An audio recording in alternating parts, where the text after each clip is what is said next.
Hello and welcome to all of you friends. आज हम पिछले वीडियो में बीपीएससी के 64वीं बीपीएससी का मेंस क्वेश्चन पेपर 2 का दो तीन क्वेश्चन डिस्कस किया था और मैंने बताया था कि दूसरे वीडियो में बाकी के क्वेश्चन होंगे, उसको जैसा टाइम मिलेगा मैं करूँगा।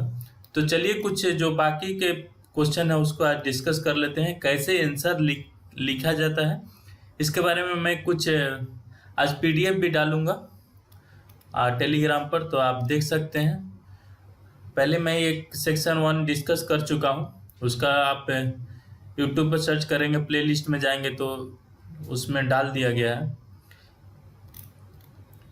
ये रोल ऑफ गवर्नर भी पूछा था तो ये भी डाल दिया गया। एक जुडिशियल एक्टिविज्म मैंने बताया था कैसे लिखना कैसे है, जुडिशियल एक्टिविज्म होता क्या है।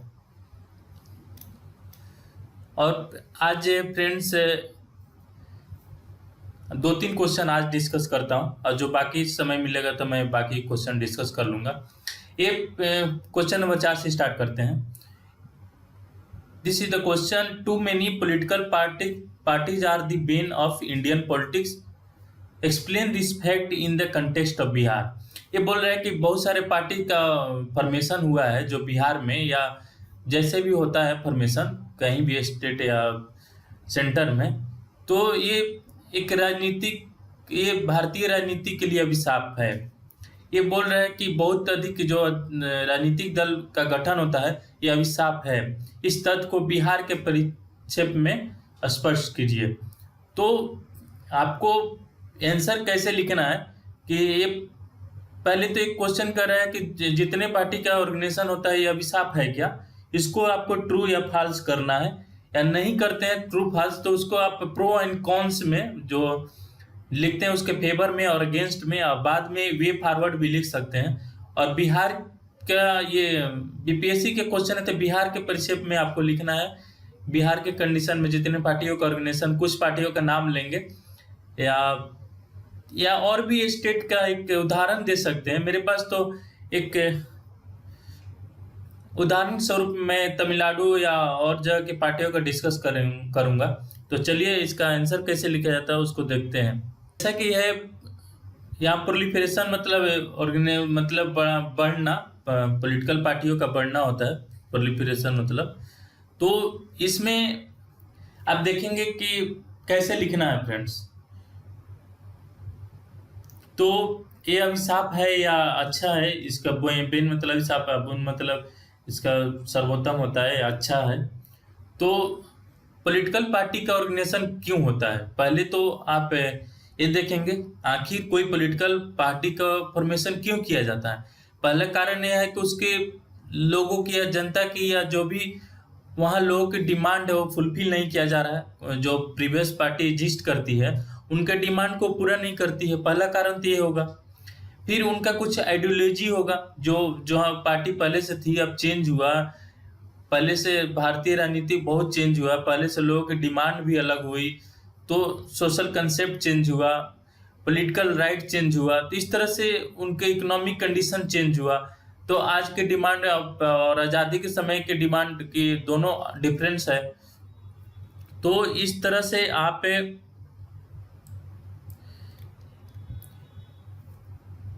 फर्स्ट में लिखेंगे कि political party is a fundamental right, और वो 91C के तहत आता है।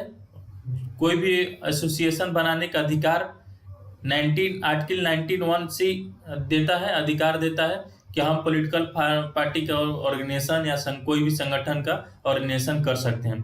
और फिर से जो भी पार्टी स्टार्ट करने का कंडीशन है, डिटेल है, कोई भी पार्टी कैसे स्टार्ट कर सकता है, क्या कंडीशन है, वो रिप्रेजेंटेशन एक्ट ऑफ 1951 में मेंशन है, 1951 में। तो ये भी कॉन्स्टिट्यूशन में मेंशन है, उसके कंडीशन मेंशन है। तो ये दोनों 1951 एक्ट और 91C ये दोनों अधिकार देते हैं पॉलिटिकल पार्टी के फॉर्मेशन के लिए। अब क्यों किया जाता है फॉर्मेशन, ये तो ऐसा नहीं है कि जो मन लोग है वह उठे और पार्टी का फॉर्मेशन करने चल दी। उनका एक कंडीशन होता है, जैसे मैंने पहले बताया, political social economic condition of state होता है। पहले देखे होंगे कि वन पार्टी केंद्र में रूल हुआ करती थी कांग्रेस की, लेकिन बाद में जनता पार्टी सरकार आती है। वन पार्टी के कारण होता है कि स्टेट में इंटरफेरेंस ज़्यादा बढ़ जाता है, केंद्र में वही सरकार, राज्य में भी वही सरकार, तो लोगों की डिमांड केंद्र के अनुसार नहीं चलता है। कहीं जैसे झारखंड हो गया, बाद में बिहार से अलग हुआ, क्यों हुआ? उसके एक्सप्रेशन, उसकी डिमांड, वहाँ के लोगों की मांग तो पूरी नहीं जाती है। जो ट्राइबल पॉपुलेशन है उसको सब पॉपुलेशन के तहत देखा गया। तो पर्टिकुलर जो शिबू सोरेन की पार्टी बनी, मुक्ति मोर्चा, शायद मुझे पूरा नाम नहीं याद है, मुक्ति मोर्चा या ऐसे कुछ करके नाम से बनी, तो इसलिए ही बनी कि वहाँ के लोगों का डिमांड फुलफिल करे। फिर उन्होंने झारखंड को अलग कराया, पहले उसके बाद पार्टी का परमिशन होता है, बहुत सारे पार्टी का वहाँ परमिशन होता है, स्टेट पार्टी का। फिर से बिहार में भी लोजपा बनती है, राजद का राष्ट्रीय जनता दल होता है, जदयू के स्टार्टिंग होता है, और बहुत सारी छोटी पार्टी, जीतन राम मांझी की पार्टी होती है, जन अधिकार पार्टी, ऐसी पार्टियां बहुत सारी बिहार में फुलफिल करने लगती है। और ये अभी हाल ही में बनी हुई पार्टी है, क्योंकि पहले तो 90 के समय, उससे पहले तो कांग्रेस की सरकार रहती थी केंद्र में, तो स्टेट में भी, तो क्या करती थी, अपने मन से किसी सीएम को बैठा देती थी। तो कारण था कि सीएम के अपने मन से केंद्र के जो जो नजदीक होता था, जो कांग्रेस के मेन अध्यक्षा के नजदीक होता था, तो अपने नजदीकी आदमी को, किसी को मुख्यमंत्री, किसी को राज्यपाल बनाकर भेज दिए।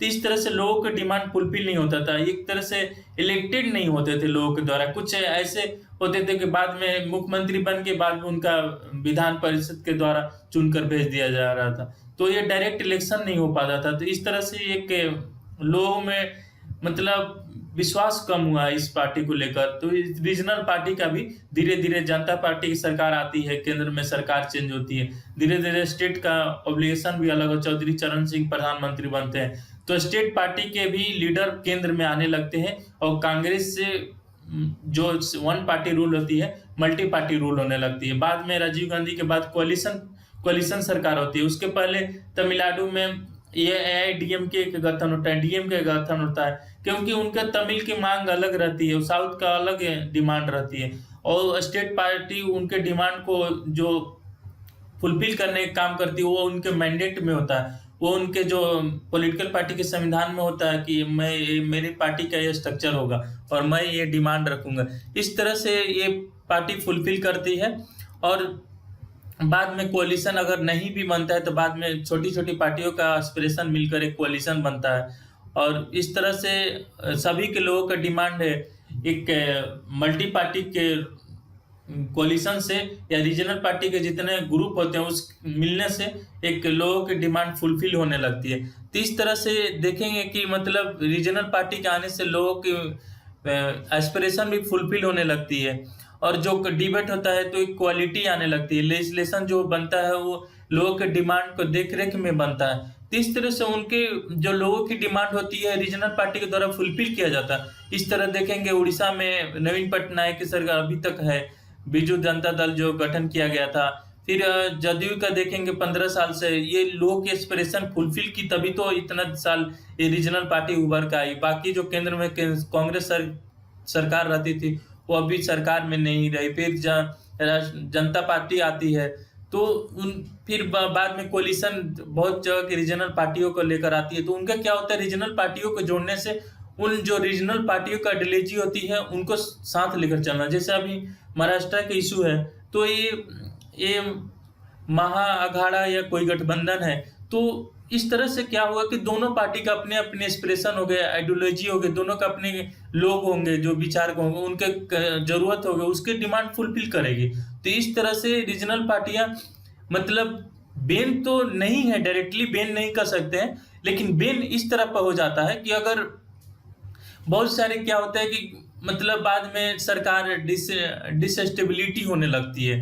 क्या होता है कि सबकी अलग अलग आइडियोलॉजी रहती है डिफरेंट, तो वो अपनी अपनी डिमांड अलग तरीके से रखते हैं, उनका स्टेट में अलग अलग डिमांड हो जाती है, तो बाद में स्टेबलाइज भी नहीं हो पाती, तो गवर्नमेंट फॉर्मेशन के बाद टूट जाती है। तो इस तरह से अभिशाप भी हो जाती है। साथ में चुनाव कराने में इलेक्शन कमीशन को बहुत खर्च करना पड़ता है। जो भी पार्टी स्थापित की जाती है उसे स्टार प्रचार, उसको मतलब छूट मिलता है, कुछ इनकम टैक्स में छूट मिलता है, इलेक्ट्रल बॉन्ड इश्यू हो सकते हैं।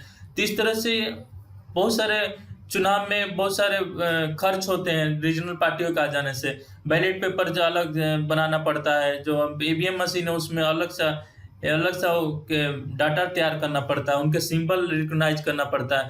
तो इस तरह से देखेंगे उनके बहुत सारी प्रॉब्लम हो जाती है। बहुत कम पार्टियां होती है, लोगों के पास चॉइस भी बहुत आ जाते हैं, तो कन्फ्यूजन रहती है कि क्यों कौन मेरा हित करेगा कौन नहीं करेगा। कुछ पॉलिटिकल पार्टी वहाँ के लोगों के द्वारा बनती जरूर है, लेकिन बनने के बाद फुलफिल नहीं कर पाती है। तो इस तरह से उनके अधिकार का हनन भी होता है। तो इस तरह से आप जो इसका कंक्लूजन लिखेंगे कि मल्टीपल या बहुत सारी जो रीजनल पार्टियां हैं उनका परमिशन होना ठीक तो है, लेकिन उनका मेन प्रायोरिटी लोगों की डिमांड को फुलफिल करना भी होना चाहिए। या कोलिशन में जो भी सरकार बनती है, ये लोगों की डिमांड के अनुसार बनी, नहीं कि कुछ नेताओं के अपने अधिकार या अपने लाभ के लिए मतलब परमिशन होना चाहिए। उनके लोगों के हित के बारे में इनको सोचना चाहिए। इस तरह से आप वे फॉरवर्ड में लिख सकते हैं। तो एक क्वेश्चन का डिस्कशन हुआ कि जो बहुत सारी पार्टियों का परमिशन होता है, बिन है या बूम है।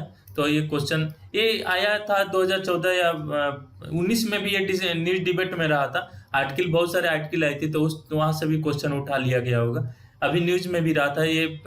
और रिप्रेजेंटेशन ऑफ एक्ट ऑफ 1951 ये सिलेबस में है, यूपीएससी के सिलेबस में मेंशन है। और ये जो बीपीएससी के सिलेबस में मेंशन है। तो ये सिलेबस से आपको मैं पहले भी बताते आ रहा हूँ कि जो भी सिलेबस है उसको आप एक जगह अपने डेस्क के सामने चिपका कर रखिए। सिलेबस से बाहर बहुत कम ही क्वेश्चन आते हैं, लेकिन आपको जो सिलेबस है उसको फुलफिल करना है। तो इस तरह से आप इस क्वेश्चन को कर सकते थे।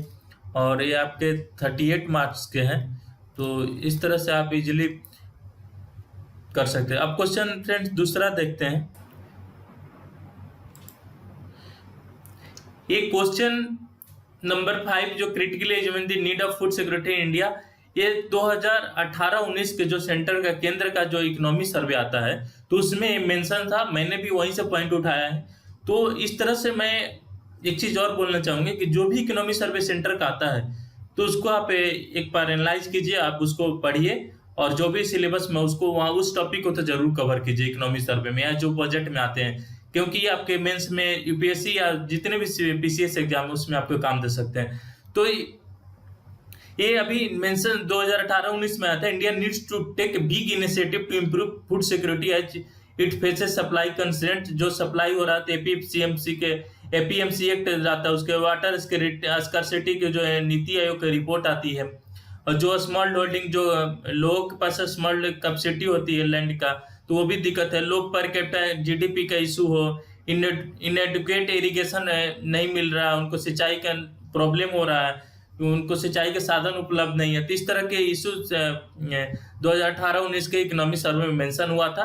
तो पहले मैं स्टार्ट करता हूं कि क्वेश्चन को आपको एनालाइज करना है। तो पहले आप उसका डिफिनीशन लिखेंगे, बाद में उसको प्रो एंड कॉन्स लिखेंगे, बाद में वे फॉरवर्ड। तो फूड सिक्योरिटी का अच्छा डिफिनीशन आप ऐसे या इसमें एक यूनाइटेड नेशन का जो डिफिनीशन है उसको आप मेंशन करेंगे तो अच्छा आंसर, वैल्यूएबल आंसर हो जाता है।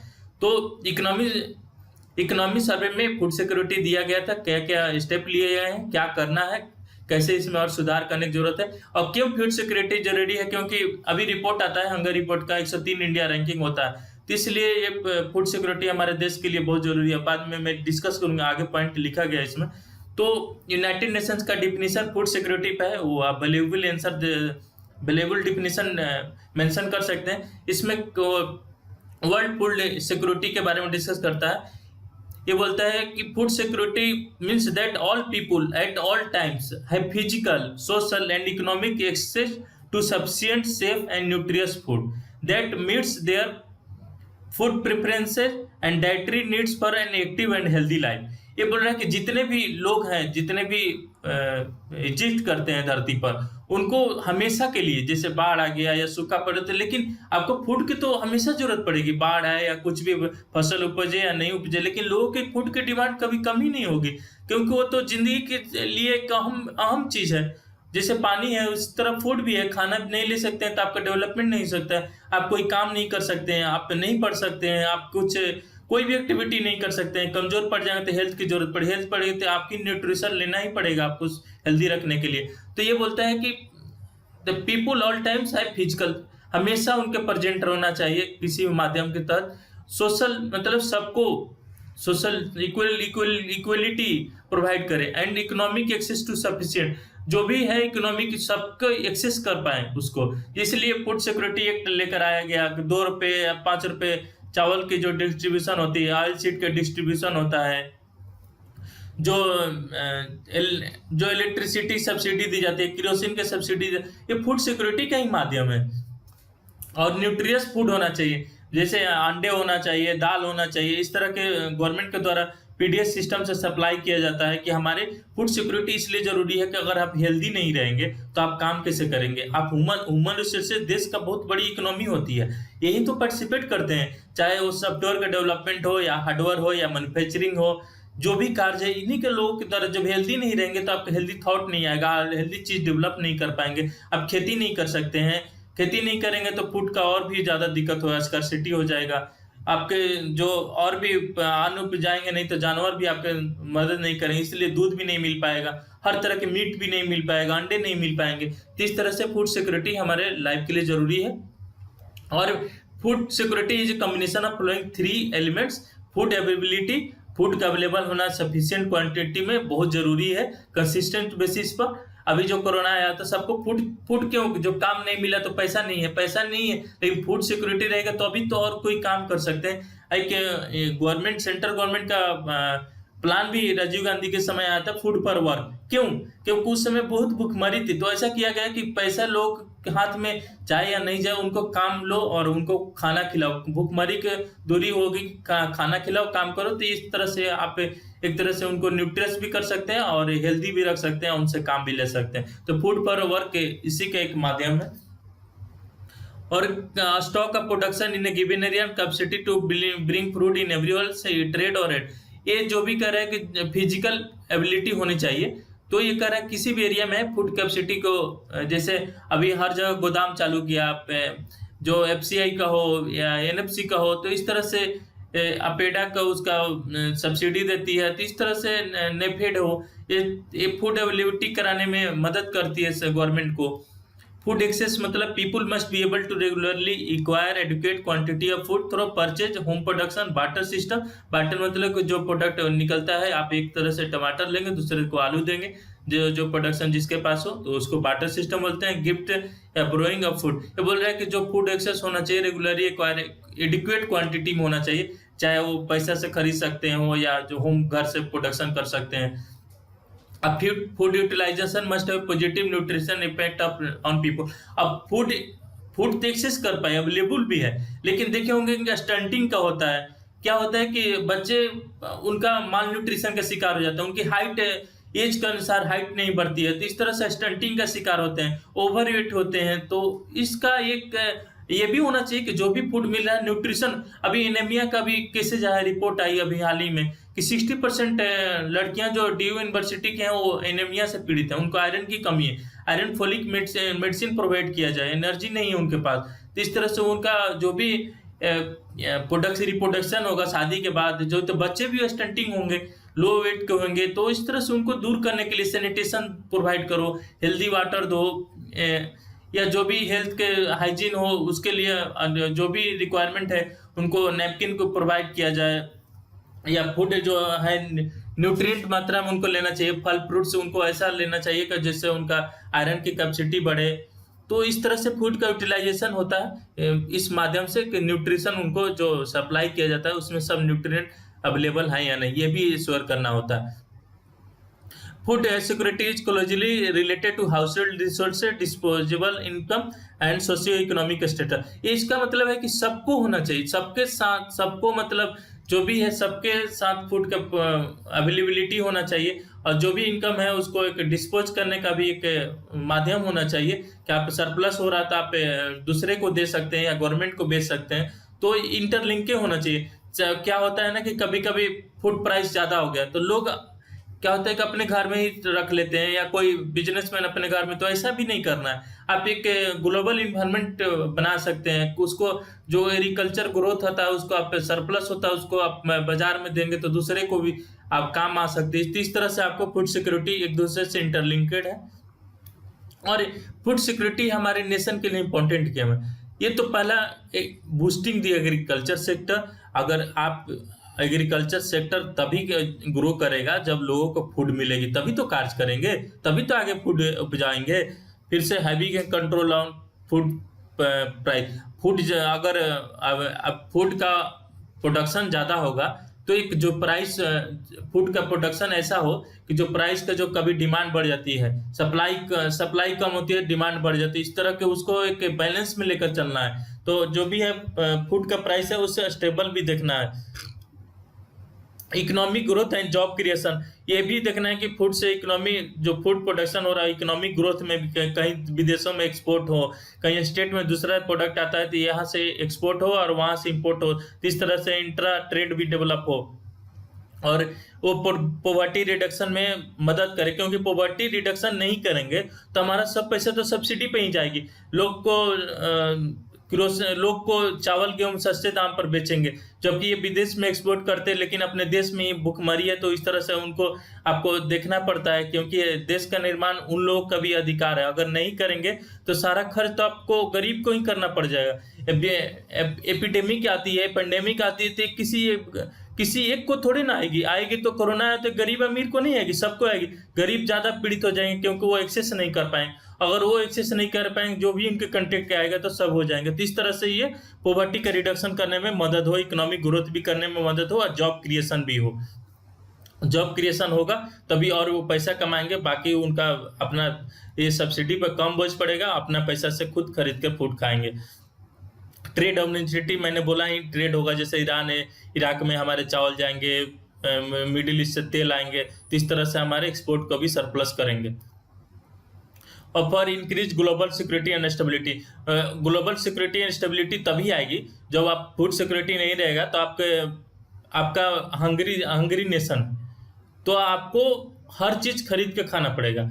बाय द वे कहीं युद्ध हो गया, कोई हालात हो गए या बहुत दिन को हो गए, तो आप कर्ज में भी जा सकते हैं। तो एक तरह से आप सिक्योरिटी आपके देश के दूसरे गरीबी रख सकती है, जिसके तहत हम लोग को गेहूं खरीदा जाता है। इंदिरा गांधी के गवर्नमेंट के समय यूएसए से लिया जाता है।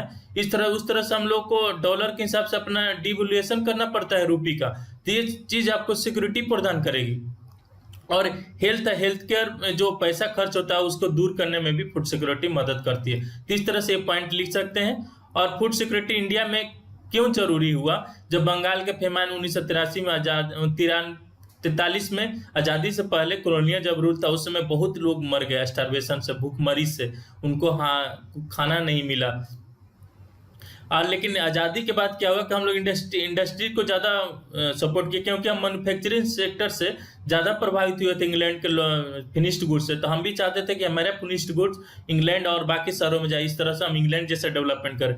लेकिन जब 2 ड्राउट आया, सक्सेसिव ड्राउट, सूखा पड़ा 1960 में, तो हम लोगों की जो यूएस, मैंने पहले ही बताया, यूएस पर डिपेंडेंस बढ़ी थी, उसको कम करने के लिए शॉकिंग हुआ, क्योंकि हमको यूएस ने बहुत ज़्यादा प्रताड़ित किया। अपने एक पॉलिसी था उसका सब्सिडी देने का, उससे हम लोग ज़्यादा प्रभावित हुए। फिर कंट्री ने तो ग्रीन रेवोल्यूशन की एक स्टेज स्टार्ट की, जिस तरह हम लोग इतना सरप्लस हो गया, भगवान के दुआ से नजर नहीं लगे कि अभी हम लोग को कभी दिक्कत नहीं है फूड सिक्योरिटी का। अभी अवेलेबिलिटी है, बस इसको न्यूट्रिशन वे में प्रोवाइड करना है, और जो भी पॉवर्टी है इसको एलिमिनेट करना है, अंडर न्यूरिशमेंट है उसको दूर करना है, माल न्यूरिशमेंट उसको दूर करना है। यही हमारा टारगेट होना चाहिए। क्यों दूर होना चाहिए? क्योंकि ये चीज बहुत ज्यादा खर्च पड़ता है, सब्सिडी देना पड़ता है, तो वो चीज कम करेगी सरकार, तो बाकी कामों में और जगह लगाएगी। तो इस तरह से ये फ्लड रेवोल्यूशन भी आता है, दूध का भी, व्हाइट रेवोल्यूशन, फ्लड रेवोल्यूशन भी आता है कि दूध का भी बहुत ज़्यादा हमारा प्रोडक्शन होने लगता है। हम दूध से बहुत विदेशों में भी, सिंगापुर में इस तरह से अपना अमूल का डेवलपमेंट होता है और हमारा दूध विदेशों में भी जाने लगता है। यहाँ तक कि साउथ ईस्ट एशियन कंट्री में भी हमारा दूध का सप्लाई होने लगता है। डेयरी एक मार्केट बन जाता है। लोग पशुपालन एक स्टेज पर बहुत ज़्यादा मात्रा में स्टार्ट होता है। तो इस तरह से फूड, ये भी एक फूड सिक्योरिटी का माध्यम है, क्योंकि दूध बहुत ज़्यादा न्यूट्रिएंट प्रोटीन प्रोवाइड करते हैं। इस तरह से बीटी कॉटन का इन्वेंशन होता है। कॉटन हमारा एक्सपोर्ट बहुत ज़्यादा महाराष्ट्र से होता है, तमिलनाडु से होता है। इस रीजन से ज़्यादा एक्सपोर्ट होने लगता है, कमाई बढ़ने लगता है लोगों का, तो उस पैसे से लोग का फूड सिक्योरिटी का भी मैटर खत्म हो जाता है। और पोल्ट्री और इंडस्ट्री का भी डेवलपमेंट होता है। तो इस तरह से आप देखेंगे कि इंडिया का फूड सिक्योरिटी में एक आत्मविश्वास कायम होता है। बट उसको मैंने जैसे ही बोला कि अंडर न्यूरिश्ड पीपुल है, उसको दूर करना है। मिलेनियम गोल के तहत 2015 तक इसको खत्म करना था, टारगेट था। और इंडिया का जो ये food and agriculture association organisation के द्वारा एस्टिमेट किया गया था कि 14% 2018 में एक रिपोर्ट आई थी कि 14.8% पॉपुलेशन अंडर न्यूरिश्ड है इंडिया का, तो उसको भी दूर करने का एक टारगेट होना चाहिए। वर्ल्ड बैंक के फिगर भी लगाया था, इंडिया में जो प्रोडक्शन होता है वो हेक्टेयर पर हेक्टेयर 2992 केजी ही होता है, जबकि वही production 7318 KG per hectare production होता है। इसको भी आपको देखकर चलना है इंडिया को, उस दिशा में भी इंडिया को कदम उठाना चाहिए, क्योंकि जमीन तो है लेकिन ज़्यादा प्रोडक्शन नहीं होता है, ज़्यादा क्वालिटी नहीं हो पाता है। उसको दिशा में, जैसे यहाँ दोगुना तिगुना प्रोडक्शन होता है, इतना प्रोडक्शन एक ही हेक्टेयर में होता है, लेकिन इंडिया का 3000 केजी पर हेक्टेयर प्रोडक्शन होता है। इसको भी दूर करना चाहिए। और इंडिया को अपने जो सीरियल्स है उससे हाई वैल्यू एग्रीकल्चर कमोडिटीज को भी, जैसे fish, eggs, milk and meat का भी प्रोडक्शन में ध्यान देना चाहिए। तो इस तरह से इंडिया फिशरीज में भी, मैराइन एग्रीकल्चर में तथा एग्स का पोल्ट्री फार्म के डेवलपमेंट में इंडिया ने बहुत सारा एनिमल हस्बेंड्री मिनिस्ट्री के द्वारा बहुत सारे प्रोजेक्ट स्टार्ट किए गए हैं, क्योंकि ये ज़्यादा प्रोटीनस होते हैं सीरियल्स, जो भी आप खाते हैं दाल चावल, इससे ज़्यादा प्रोटीनस, ज़्यादा प्रोटीन मात्रा में, कम पैसे में आपका ज़्यादा प्रोटीन हो जाता है। तो इस तरह से पॉवर्टी को कम कर सकते हैं, एनर्जी ज़्यादा, प्रोटीन ज़्यादा प्रोवाइड कर सकते हैं। फिर से मैंने रिपोर्ट ही बताया था कि जब पिछले बार रिपोर्ट आई थी 51.4% of women in reproductive age are anaemic. जो भी इतने एज की रिप्रोडक्शन करते हैं, जो बच्चे देने की उम्र होती है या उनका रिप्रोडक्शन का एज होता है, तो उस समय वो एनेमिक से ग्रसित होते हैं। तो इस तरह से ये मोर्टेलिटी रेट भी उनका ज़्यादा होता है। जो बच्चे बनते हैं वो बहुत कम दिन तक जी पाते हैं, और उनका वास्टिंग मतलब वेट के अनुसार लो हाइट है, मतलब वेट तो है लेकिन हाइट कम है, वेट ज़्यादा होता है, हाइट कम होता है। तो ये भी एक कारण होता है। 21% इसका ये रिपोर्टेज में है, तो ये भी रिपोर्ट में आई थी। तो इस तरह की रिपोर्टें आपको कंपाइल करने लगी है, तो आपके एसे में भी काम दे सकते हैं और मेंस के पेपर में भी काम सकते हैं।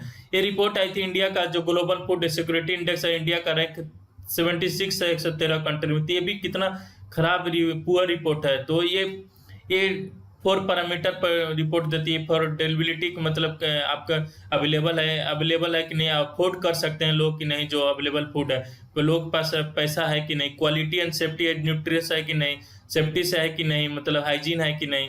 ग्लोबल हंगर इंडेक्स 2018 में इंडिया के 103 रैंक आया है 19 कंट्री में। देखिए कितना लोअर रैंक है। तो इस तरह से आप अब फूड सिक्योरिटी में इस तरह से बहुत पॉवर्टी को आप दूर करने का इंडिया को लक्ष्य है, और ये दूर करने की कोशिश में लगा हुआ है। और फूड सिक्योरिटी का चैलेंज क्या है? क्लाइमेट चेंज होता है, तो हमारे जो भी फिशरी, एक्वाकल्चर, ये सब सोशल इकोनॉमिक कंसेक्स इफेक्ट पड़ते हैं। इनकम रिड्यूस हो जाती है, लिवलीड कम, जो जीने का है वो भी कम हो जाता है। और ट्रेड डिसरप्शन होता है कि जो सप्लाई और डिमांड की होती है, डिमांड ज़्यादा हो जाती है, सप्लाई कम होता है, और इसी तरह हेल्थ पर भी इम्पैक्ट होने लगता है। तो आपको क्लाइमेट चेंज को भी सस्टेनेबल वे में डेवलपमेंट करना चाहिए एग्रीकल्चर पर, और बाकी चीज़ों पर भी क्लाइमेट सस्टेनेबल वे अपनाना चाहिए। ऑर्गेनिक फार्मिंग ये सब अपनाना चाहिए, ग्रीन कल्चर ये सब स्टार्ट करना चाहिए। जैसे सिक्किम ने भी ऑर्गेनिक फार्मिंग की खेती स्टार्ट की है। तो उस तरह से क्लाइमेट को भी देखकर आपको प्रोडक्शन करना है या उस पर ध्यान देना चाहिए, क्योंकि क्लाइमेट का वो इफेक्ट ज़्यादा दिन तक आप सस्टेन नहीं कर सकते हैं। इस पर आपके हेल्थ और ग्रीन हाउस इफेक्ट, जो भी ओजोन लेयर के डिप्लीशन, ये सब भी आपके कहीं ना कहीं आपके देश में ये भी क्रोनिक डिजीज का इफेक्टेड करेंगे। तो कहीं ना कहीं आपके और भी ज़्यादा फूड सिक्योरिटी के डिमांड को हार्श कर सकते हैं। और lack of access to remote area पर ट्राइबल पीपुल के लिए क्या है ना कि वो बहुत दूर पर रहते हैं, तो उनको सब्सिस्टेंस फार्मिंग करना पड़ता है। मतलब ये क्या जो जलाकर खेती करते हैं, झूम कल्टीवेशन, इसको सब्सिस्टेंस फार्मिंग करते हैं। तो एक इकोनॉमिक बैक कोऑर्डिनेट से आता है, क्योंकि उससे ज़्यादा सस्टेन नहीं कर पाएंगे। आप जंगल को धीरे धीरे आप जलाकर सब्सिस्टेंस फार्मिंग, झूम कल्टीवेशन ये सब करने लगेंगे, तो इस तरह के जैसे मेघालय सिक्किम में होता है झूम कल्टीवेशन, तो इस तरह से आप खेती को ज़्यादा दिन तक वायबल नहीं बना सकते हैं, तो उस तरह से ये प्रॉब्लम हो जाता है। ये जो चैलेंज है फूड सिक्योरिटी के लिए।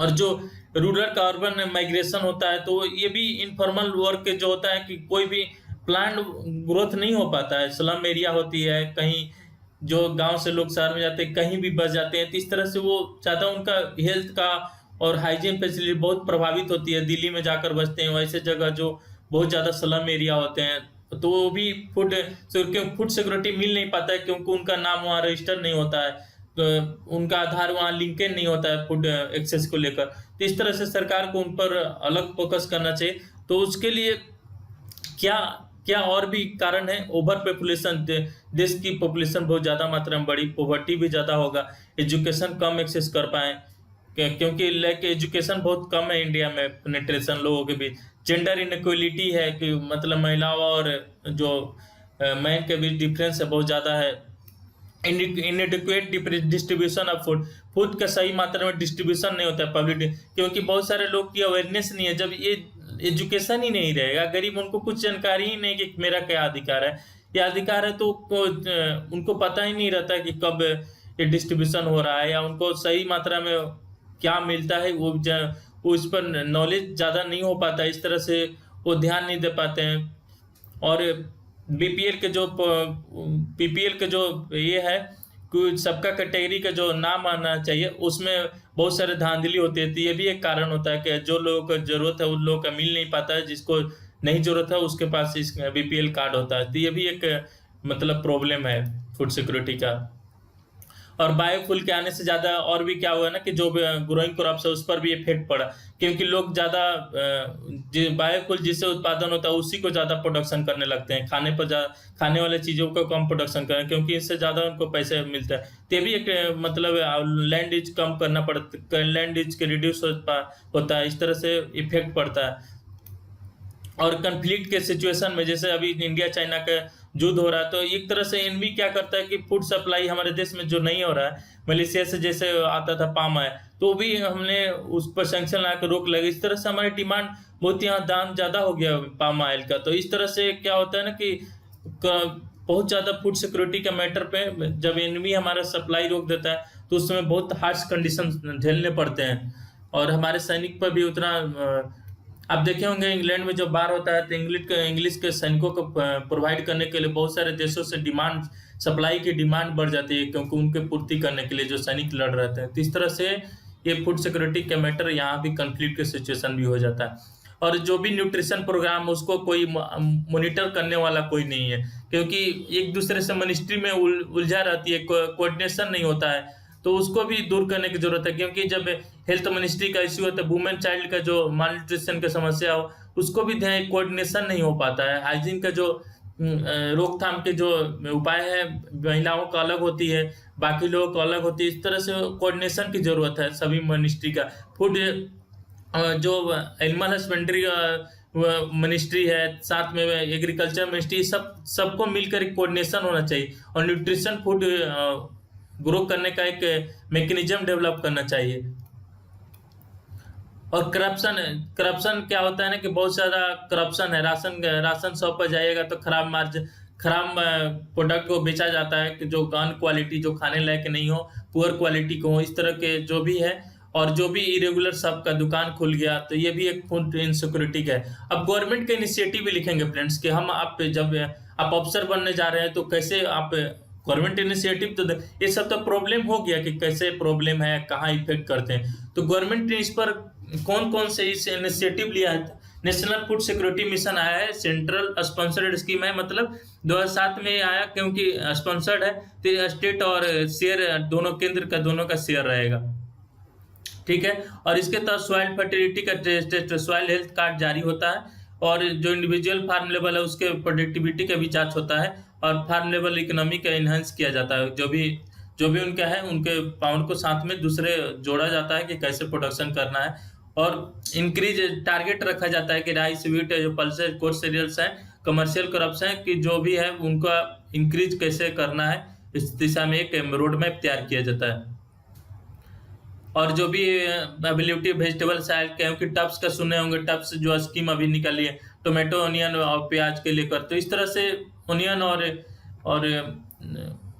तो टॉप्स का स्कीम है, तो उस तरह से उसको दूर करना, क्योंकि ये क्या होता है ना, कभी बाढ़ के दिनों में या कहीं क्रॉप्स का डिस्ट्रप्शन हो जाता है, तो इस तरह से बहुत ज़्यादा दाम बढ़ जाते हैं, तो लोगों के पास एक्सेस नहीं हो पाता है। उसी तरह राष्ट्रीय कृषि विकास योजना है, 2007 में स्टार्ट किया गया, ये भी सेंट्रल स्पॉन्सर्ड स्कीम है, दोनों का स्टेट और सेंटर का पार्टिसिपेशन होगा रेशियो में। और ये क्या करता है, एग्रीकल्चर और अलाइड सेक्टर को रेजुनेट करने के लिए एक प्लान है कि जो भी है उसको रफ्तार दिया जाए। ये भी एक इकोनॉमी सर्वे में मेंशन होकर आया, ये योजना गवर्नमेंट के द्वारा लॉन्च किया जाता है। और कोई भी डिस्ट्रिक्ट अपने से जो भी कल्चर का, जो भी एग्रीकल्चर का अपना सिस्टम होगा डिस्ट्रिक्ट का, उनको अधिकार है डिस्ट्रिक्ट का स्टेट एग्रीकल्चर प्लान लॉन्च करने का, इसके माध्यम तक। और ये जो भी रिस्क है उसको कम करना है, एग्रीकल्चर बिजनेस को बढ़ाना, इंटरप्रेन्योरशिप के जो भी बिजनेसमैन हो, एक एंटरप्रेन्योरशिप के तौर पर देखा जा रहा है एग्रीकल्चर को, तो एक इनोवेशन आएगा, इंफ्रास्ट्रक्चर डेवलप, एपीएमसी एक्ट लाया जा रहा है कि जो भी मंडी बनेगा वहीं पास में ही रोड से कनेक्टिविटी हो, ऑनलाइन उनका पैसा ट्रांसफर हो जाए, तो इस तरह से आप देखेंगे। और एक integrated scheme on oil seed, pulsed palm oil and मिर्च के लिए स्कीम निकाली जाती है। अभी हाल ही में प्रधानमंत्री फसल बीमा योजना होता है, ई नाम लॉन्च किया जाता है। ई मार्केट के मतलब कहीं भी आपके प्रोडक्ट, कहीं देश में भी आपके जानकारी लोगों को मिलेगा, होलसेल प्रोडक्ट्स का पैन इंडिया ट्रेडिंग हो सकता है, क्योंकि आप ऑनलाइन पोर्टल पर आप एबिलिटी दिखाते हैं, आपके प्रोडक्ट ऑल इंडिया में ट्रेवल कर सकते हैं। Irrigation and soil water harvesting programme, जो सॉइल को क्या होता है कि जमीन से निकाला जाता है, हार्वेस्टिंग तो ज़्यादा हो पाता है, तो उसके लिए बहुत सारी योजनाएं निकाली गई कि जो इरिगेशन करना है, स्प्रिंकलिंग इरिगेशन, कम में जितना जरूरत पड़े वाटर उतना ही देना है। तो इस तरह से आप एक ग्रीन हाउस इफेक्ट, न्यूट्रिएंट जो है, जो भी उसके कॉज इफेक्ट होंगे फसल पर, उसको कम करना है। जितना जरूरत पानी होगा उतना ही आप देंगे, तो उससे ज़्यादा फूड सिक्योरिटी का भी रहेगा, वाटर सिक्योरिटी भी रहेगा, और सॉइल का भी मतलब जो पोल्यूशन है उससे ज़्यादा, क्योंकि वाटर लॉगिंग ज़्यादा हो जाता है। अब देखेंगे कि पंजाब हरियाणा में ज़्यादातर वाटर हार्वेस्टिंग का सिचुएशन अभी सलाइन हो चुकी है, तो इस तरह से वहाँ इरिगेशन सिस्टम को मजबूत करने की जरूरत है।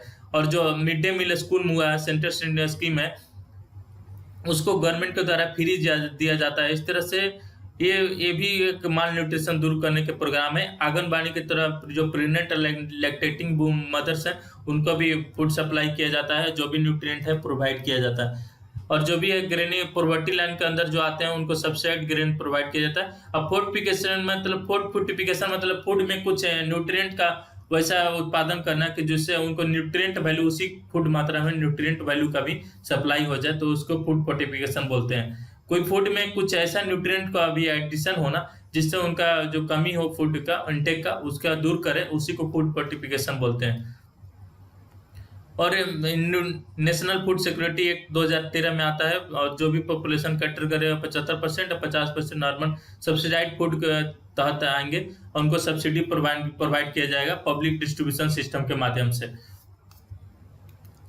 और जो भी लिस्ट वुमेन होगा 18 साल की एज तक, जो उसको राशन कार्ड इशू किया जाएगा इस एक्ट के तहत। इस तरह से देखते हैं कि वुमेन को भी ज़्यादा फोकस किया गया है, क्योंकि ज़्यादातर एनीमिक के शिकार होती हैं। अब मोर्टेलिटी रेट को भी टारगेट करना है, एसीडी सस्टेनेबल डेवलपमेंट गोल को भी, मिलेनियम डेवलपमेंट गोल 2015 तक था, उसके बाद सस्टेनेबल डेवलपमेंट गोल को भी अचीव करना है। और उसके इंटरनेशनल ऑर्गेनाइजेशन कौन है इन्वॉल्वमेंट फूड सिक्योरिटी के लिए? फूड एंड एग्रीकल्चर ऑर्गेनाइजेशन है, वर्ल्ड फूड प्रोग्राम है, 1963 में लॉन्च होता है। ये यूएन का एजेंसी है, FAO, और ये एग्रीकल्चर एक्टिविटी को मदद करता है, और जिसका ऑब्जेक्टिव है एलिमिनेट हंगर, फूड इनसिक्योरिटी या माल न्यूट्रिशन को दूर करना फूड के माध्यम से। तो ये ऐसा सब्सिस्टेंस और सस्टेनेबल डेवलपमेंट का भी एक टारगेट रखा गया है। ये भी एक यूएन का एजेंसी है, फूड इमरजेंसी के जो उसको हंगर को जो भी वर्ल्ड में आप सुने होंगे, जो south African country, African continent में बहुत सारे कंट्री हैं जहाँ हंगर के कारण, भुखमरी के कारण लोग मर जाते हैं, तो वहाँ भी ये केयर करती है वर्ल्ड फूड प्रोग्राम के तहत। और इंटरनेशनल फूड पर एग्रीकल्चर डेवलपमेंट 1977 में फंड होता है, और ये रूरल, इसका भी फोकस है रूरल पॉवर्टी रिडक्शन करना, और जो भी रूरल पॉपुलेशन है उनको डेवलप कंट्री के एलिमिनेट करना है, developing country to eliminate poverty, दूर करना है हंगर को भी, माल न्यूट्रिशन के, ये भी एक तरह से आप FAO की तरह वर्क है। और ये UN का स्पेशलाइज एजेंसी है, और जो 1974 को वर्ल्ड फूड कॉन्फ्रेंस हुआ था उसी से निकल कर आई है IFAD।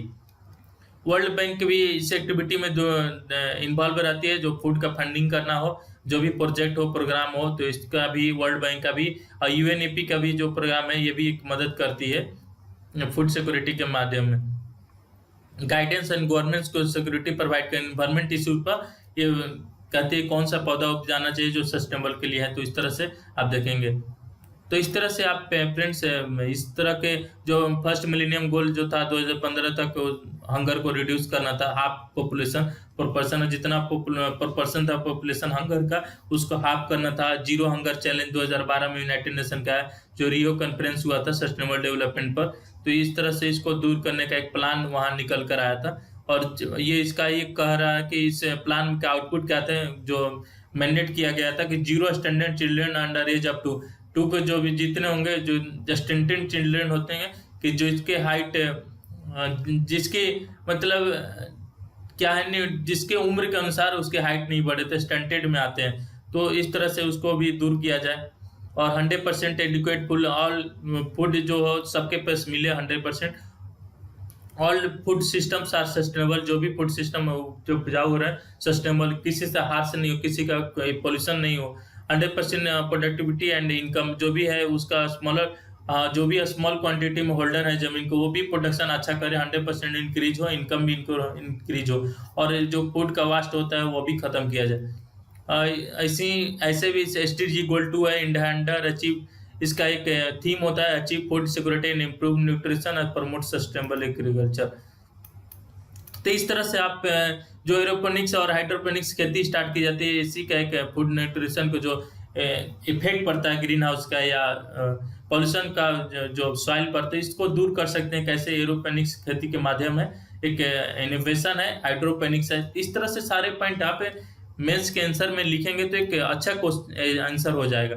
अब क्रॉप को ये एक ऐसा नहीं कि आप जो चावल उपजा रहे हैं तो हर साल उस खेती में आपको लेगुम्स जैसे राइस वीट उठाते हैं, तो उसके बाद आपको ऑयल सीड को भी मिक्स करके आपको डाइवर्सिफिकेशन आपको फूड्स का प्रोडक्शन करना, उस पर भी इनकरेज करने का ये प्लान है।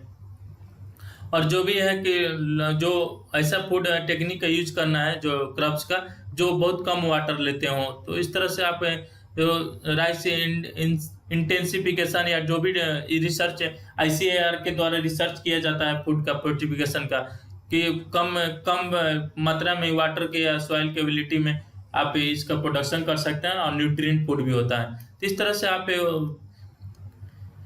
और जो भी बेटर फूड स्टोरेज को भी इन्हेंस करने की जरूरत है, क्योंकि हमारे देश में बहुत सारे स्टेप्स है कि गोदाम में वो बहुत सारे फूड सड़ जाते हैं जो लोग एक्सेस नहीं कर पाते।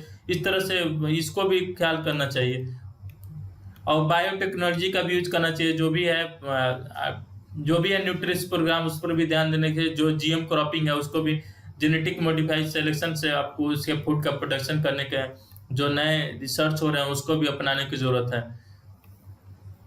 और एजुकेशन को फैलाना चाहिए, कैसे इसको वे फॉरवर्ड में दूर करेंगे, रूरल अर्बन इकोनॉमी को लिंक करने की जरूरत है, तभी ये डेवलपमेंट होल फील्ड डेवलपमेंट हो। वे फॉरवर्ड में लास्ट में लिखेंगे कि food security of nation is ensured if all citizen have enough nutrition food available, all person have capacity to buy food of acceptable quality and no barrier on access to food, कोई मतलब उनका रुकावट नहीं हो।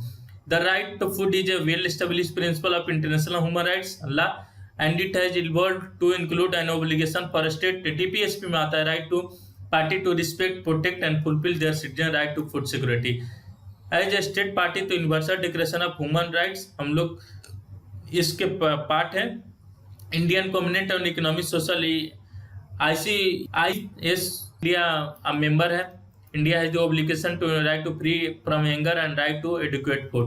India has to adopt a policy that brings together diverse issues such as inequality, food diversity, indigenous rights and environment justice to ensure sustainable food security.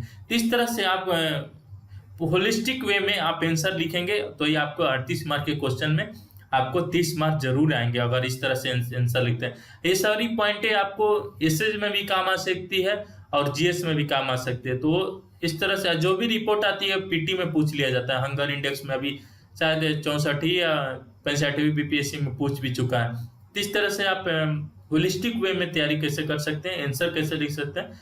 तो आज के लिए फ्रेंड्स इतना ही। बाकी जो क्वेश्चन होंगे उसके लिए भी मैं बाकी मॉड्यूल लेकर आऊंगा और आंसर का मैं मॉड्यूल दूंगा। तो थैंक यू।